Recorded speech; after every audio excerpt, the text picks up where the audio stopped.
Hello, Eagles. You're listening to the Eagles Chat Podcast, episode number 3.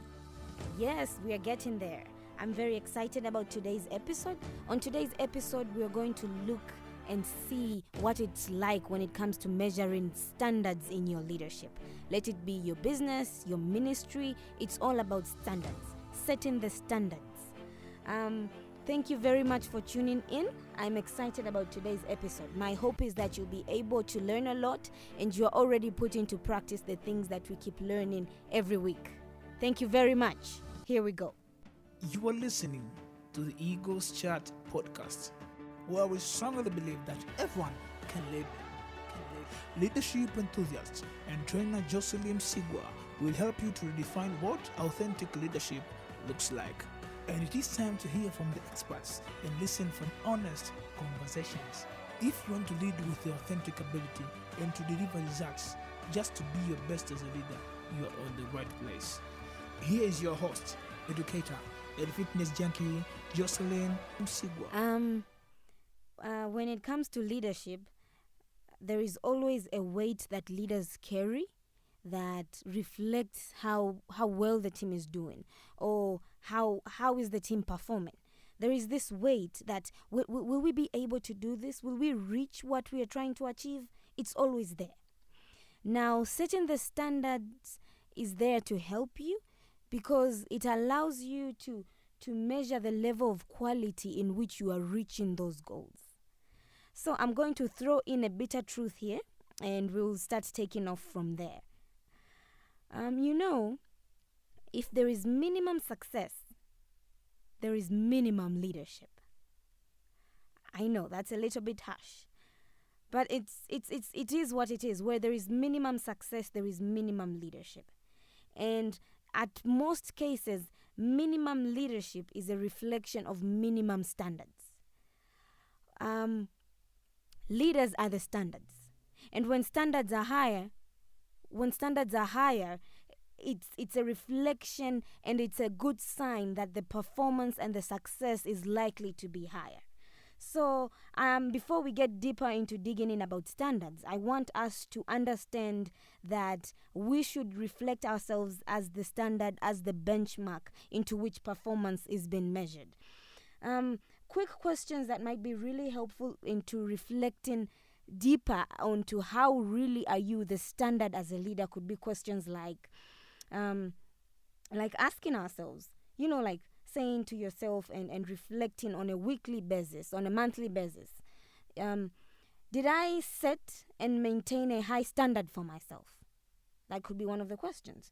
Or a similar question would be, did I spend enough time to do quality work? Was I really effective and efficient? So questions like those allow you to get deep into yourself and see whether you are the standard that you are attaining for your team. How are you performing?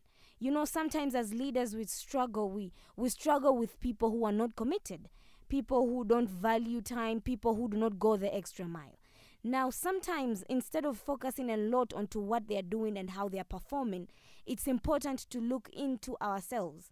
How am I performing? How am I doing it? Am I giving my best shot?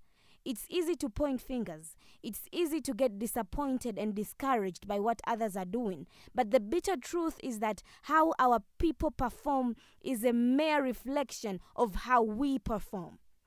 Am I speaking to someone today? You need to assess yourself, what you're doing and how you're doing it, and how is it affecting the people behind yourself. So I really mean it when I say that we are the standards. Leaders set the standard by doing their jobs effectively and efficiently. As I said earlier, standard is simply a level of quality or attainment. Let's not confuse these two. Standards are not goals. Standards are just how quality or how great those goals are going to be reached. At what level? Standards avoid mediocrity, like I said earlier.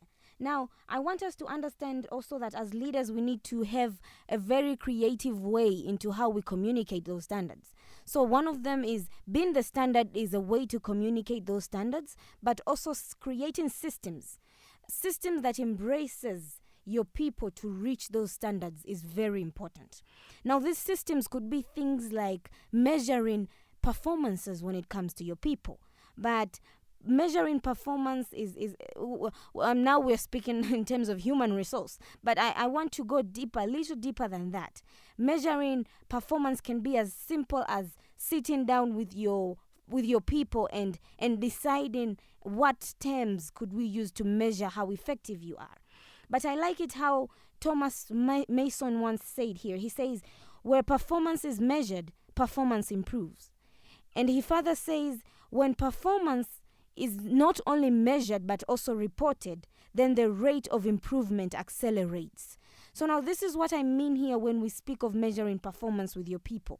Look for a way where your people and yourself can report to one another about the activities and responsibilities that they are both accountable for. When you have standards, you have to have a way that measures whether you're reaching those standards. Standards are powerful. And, they become even more effective when you stand firm to really reflect those standards. The higher your standards, the higher the quality of your work, the higher your value, the higher your impact into whatever it is that you're doing. Hey, have standards. Be of class. Because once you do this, then you become unstoppable. Thank you very much. You made it to the end of the episode. Thank you again for tuning in. I hope I'll be able to see you next week. Don't forget to tune in on our Instagram pages and Facebook and Twitter. We are hoping that we can create a community where we'll be able to discuss what we are learning every day in detail. See you again next week. Thank you very much for tuning in.